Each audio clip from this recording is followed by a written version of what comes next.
Hi అండి, అందరికీ నమస్తే. వెల్కమ్ టు అశ్వినీస్ వంటలు ఛానల్. ఈరోజు వీడియోలో మిరపకాయ బొండాలు ప్రిపేర్ చేద్దామండి. ఫస్ట్ అయితే 1/4 కేజీ బజ్జీ మిరపకాయలు తీసుకుందామండి. వీటిని నీళ్ళతో బాగా కడిగేసేసి ఇప్పుడు ఒక మిరపకాయని 2గా నిలువుగా కట్ చేసి పక్కన పెట్టుకుందామండి. ఇప్పుడు ఒక గిన్నెలోకి 1/4 కప్ అంతా శనగపిండి వేసిండానండి. ఇప్పుడు దీంట్లోకి మిగిలినటువంటి 1/4 కప్ అంతా బియ్యం పిండి వేసిండాను. ఈ పిండిని గిన్నెలోకి వేసుకుందామండి. దీంట్లోకి 1/2 టీ స్పూన్ అంతా వాము, చిటికెడంతా ఇంగువ వేసిండానండి. ఇది ఆప్షనల్, కావాలంటే వేసుకోండి, లేదంటే స్కిప్ చేసేయచ్చు. ఇప్పుడు దీంట్లోకి 1 టీ స్పూన్ అంతా కారపొడి వేసిండానండి. కారపొడి మీ టేస్ట్ని బట్టి చూసుకొని వేసుకోండి ఫ్రెండ్స్. 1/4 టీ స్పూన్ అంతా పసుపు వేసిండాను. 1/2 టీ స్పూన్ అంతా గరం మసాలా వేసిండానండి. దీంట్లోకి రుచికి తగినంత సాల్ట్ వేసిండానండి. సాల్ట్ చూసుకొని వేసుకోండి ఫ్రెండ్స్. పిండి మొత్తం కలిపిన తర్వాత టేస్ట్ చూసుకొని కూడా వేసుకోవచ్చు. ఈ మిశ్రమాన్ని బాగా కలిపేసేసి ఇప్పుడు దీంట్లోకి కొద్దిగా నీళ్లు వేసుకుంటూ వీడియోలో చూడండి ఫ్రెండ్స్, ఇలా కొంచెం జారుడి పిండిలాగా కలుపుకోవాలి. ఎక్కువ పలచగా ఉండకూడదు, ఎక్కువ చిక్కగా ఉండకూడదండి.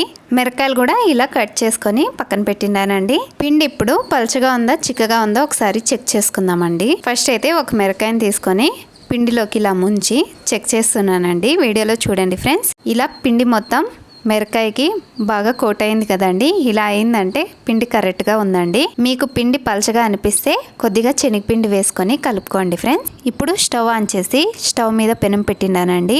పెనంలోకి డీప్ ఫ్రై కావాల్సినంత నూనె వేసిండాను. నూనె బాగా కాగిన తర్వాత ఫస్ట్ ఒక చిన్న బోండా వేసిండానండి. అది కాలిన తర్వాత ఉప్పు సరిపోయిందా లేదా అని చెక్ చేసుకున్నానండి. ఉప్పు కొంచెం తక్కువగా ఉంటే కొంచెం ఉప్పు వేసిండాను. 1/4 టీ స్పూన్ అంతా వంట సోడా వేసిండానండి. ఈ మిశ్రమాన్ని బాగా కలిపేసేసి మిరపకాయ బొండాలు వేసుకుందామండి. వీటిని ఒక సైడ్ కాలిన తర్వాత ఇంకో సైడ్కి తిప్పుకుంటూ 3 లేదా 4 నిమిషాలు క్రిస్పీగా అయ్యేంత వరకు హై ఫ్లేమ్ మీద డీప్ ఫ్రై చేసుకోవాలండి. ఇంతేనండి. ఇలా కాలిన తర్వాత వీటిని గిన్నెలోకి తీసుకుందాము. ఇవి పైన నుండి క్రిస్పీగా తినేదానికి కారంగా చాలా బాగుంటాయండి. మీరు కావాలనుకుంటే మిరపకాయలో ఉన్నటువంటి ఇత్తనాలు తీసేసి కూడా మిరపకాయ బొండాలు ప్రిపేర్ చేసుకోవచ్చు. మేమైతే కారంగా తింటామండి, అందుకే నేను మిరపిత్తనాలు తీసినలేదండి. మీరు కావాలంటే తీసేయచ్చు. ఇంతేనండి, అన్నీ ఇలాగే డీప్ ఫ్రై చేసుకుందామండి. లాస్ట్లో మిగిలినటువంటి పిండిని కూడా చిన్న చిన్న బొండాల్లాగా మిర్చిలాగా వేసుకునేసినాను. ఇవి పిల్లలు ఇష్టంగా తింటారండి. ఇంతేనండి, మిరపకాయ బొండాలు రెడీ. వీటిని అలాగే తిన్నా బాగుంటాయి, ఏదైనా కారం చట్నీతో సర్వ్ చేసుకున్నా చాలా బాగుంటాయండి. ఈ వీడియో మీకు నచ్చినట్లయితే లైక్ చేయండి ఫ్రెండ్స్. ఇలాంటి మరెన్నో వీడియోస్ కోసం ప్లీజ్ నా ఛానల్ని సబ్స్క్రైబ్ చేసుకోండి. మళ్ళీ వచ్చే వీడియోలో కలుద్దాం. అంతవరకు bye, take care, thanks for watching.